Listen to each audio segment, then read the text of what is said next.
Hello guys, good morning. Ipapakita ko nga lang pa sa inyo ang nabili kong bagong luma na motor. No, kahit luma na siya guys, kaya pa rin niyang sumibak ng mga e-bike. Wow naman! Wow!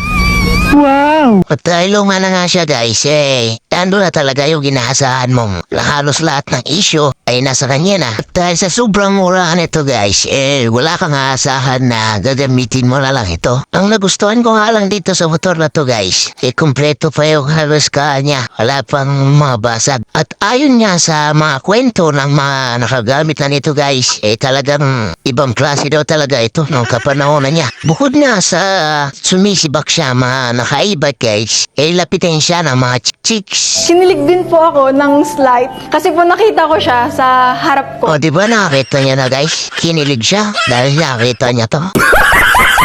Abangan niyo na lang guys ang pang-restoration ko nito at ating paglaro-laruan to. Laruan ba ako? Para paglaro-laruan nyo? Sarap! Kayo, ganyan. Ha? Masarap? Masarap yon? At yun lang guys, hanggang dito na lang at abang-abang na lang sa susunod na pag-restoration nito. Maraming salamat sa inyo.